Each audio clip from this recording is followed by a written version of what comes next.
Les disciples ne devaient pas se mettre au travail en comptant seulement sur la promesse du Saint-Esprit. Il fallait qu'ils attendissent pour travailler, de pouvoir témoigner et prouver que Christ leur avait envoyé du ciel son esprit. Ce n'est pas en arrière que nous devons chercher notre Pentecôte. La Pentecôte des actes devait faire connaître à l'Église de Christ les privilèges attachés à la nouvelle économie. L'Esprit de Dieu nous est envoyé comme la pluie qui vient et revient sans cesse, comme le vent qui souffle et doit souffler encore.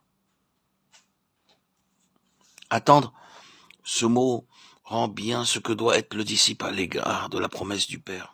Attendre, c'est renoncer à soi-même, à sa propre force et sagesse. C'est être prêt à tout abandonner pour obéir à l'Esprit.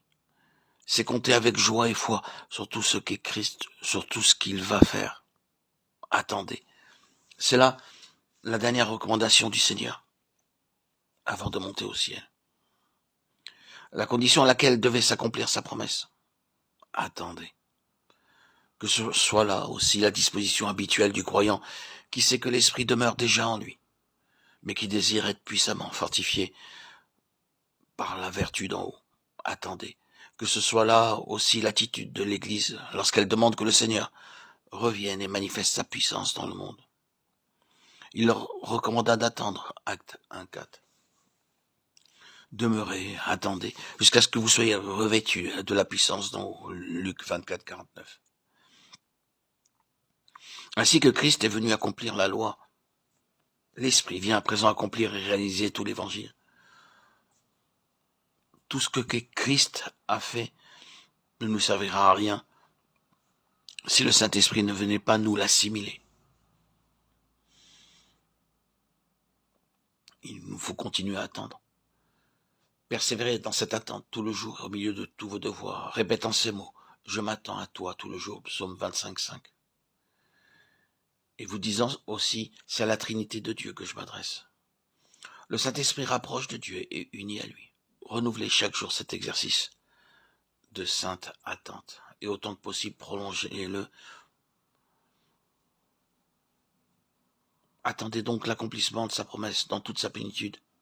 N'estimez pas que ce soit du temps perdu que celui que vous consacrez ainsi à reconnaître votre ignorance et votre incapacité à croire et à attendre, à vous soumettre réellement et pleinement à la domination de l'Esprit. La Pentecôte est là pour témoigner dans tous les âges de ce que Jésus, remonté au ciel, fait pour son Église, et dans tous les âges, aussi les 10 jours d'attente, enseigne aux croyants quelle est la disposition à avoir pour se tenir devant son trône, et prouver que les grâces de la Pentecôte continuent à être accordées. Frères, la promesse du Père est certaine, c'est de Jésus que vous la tenez, et l'Esprit lui-même travaille déjà en vous. Sa présence en vous et sa direction sont votre partage, le partage de l'enfant de Dieu.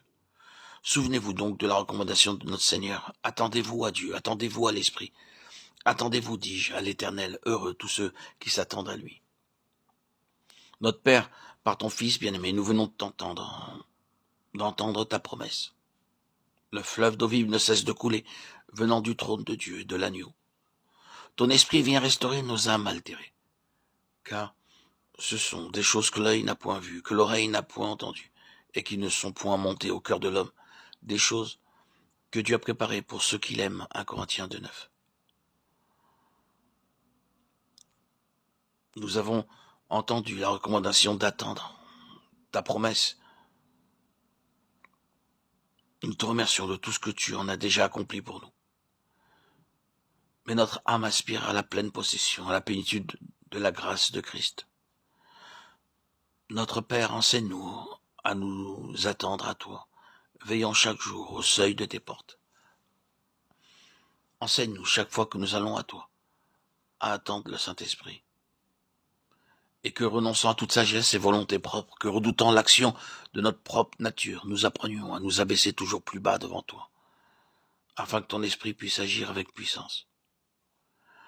Oui, enseigne-nous qu'à mesure que nous t'abandonnerons davantage de jour en jour la vie de notre moi, la vie sainte qui a sa source en toi grandira en force et en puissance en nous, et que nous pourrons alors t'adorer en esprit et en vérité.